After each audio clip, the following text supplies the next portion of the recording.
Hey everybody, it's Arcanate here. I know it's been a while, but we're back. In a previous lore video, we talked of how the Well of Eternity was blown apart, stopping the Burning Legion from coming through into our world. The explosion of the well tore apart nearly 80% of Kalimdor's landmass, leaving us with the world that we see today. What happened to Malfurion and Tyrande? Illidan and Cenarius? Let's find out. After the absolutely devastating explosion of which sundered the world, only a few Night Elves survived. They banded together, clinging to whatever debris they could to make their way to the closest landmass. Luckily, Malfurion and Tyrande were also alive. They took lead of their fellow survivors to establish a new home. Journeying in silence while surveying the wreckage of their world, the Night Elves realized their passions had wrought this destruction. While Sargeras and the Burning Legion had been ripped from the world by the Well of Eternity's destruction, diminishing that imminent threat, they all had to ponder the terrible cost of victory. Many of the Highborn had also survived the sundering. They made their way to the shores of this newly torn apart land along with the other Night Elves. Malfurion did not trust the Highborn's motivations, but was satisfied that without the well's energies, they could cause no real harm. As the Night Elves landed upon the shores of the new land, weary and exhausted, they found that the holy mountain Hyjal had survived the sundering. And so off this fellowship of survivors went, seeking to establish a new home for themselves. They climbed the slopes of Hyjal to reach its summit.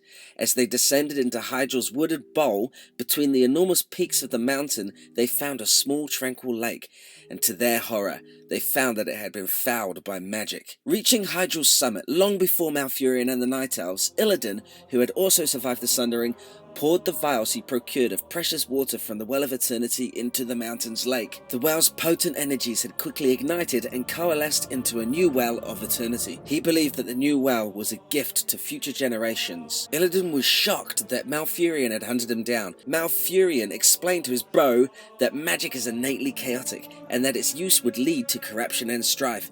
Yet still, Illidan refused to relinquish his magical powers. After the great sundering that just happened, destroying civilizations and tearing their world apart, being caused by the Highborn messing around with the well's magics, it is at this point, seeing his brother create a new Well of Eternity, that Malfurion decides he needs to deal with his power-crazed brother once and for all. With Cenarius' help, Malfurion imprisoned Illidan within a vast underground barrow, where he would remain chained and powerless until the end of time. You are not prepared. To ensure Illidan's containment, Malfurion empowered the young warden, Maiev Shadowsong, to be Illidan's personal jailer. Afraid that destroying this new well that Illidan had created may cause an even greater catastrophe, the Night Elves resolved to leave it be. Malfurion declared that they would never practice the arts of magic again. Under the watchful eye of Cenarius, the Night Elves began to study the ancient arts of druidism that would enable them to heal the ravaged earth and regrow the forests of Mount Hyjal. Little bit of Night Elf druidism origin story for you.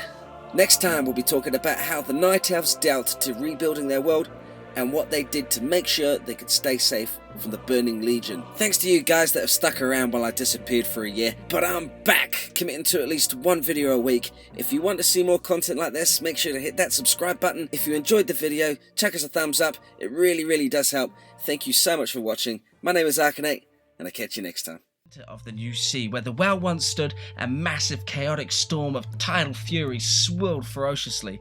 This terrible scar, now known as the Maelstrom, would never cease its furious spinning, to remain a constant reminder of the terrible catastrophe and utopian era that had been lost forever. Through all the tumultuous devastation following the Well of Eternity's explosion,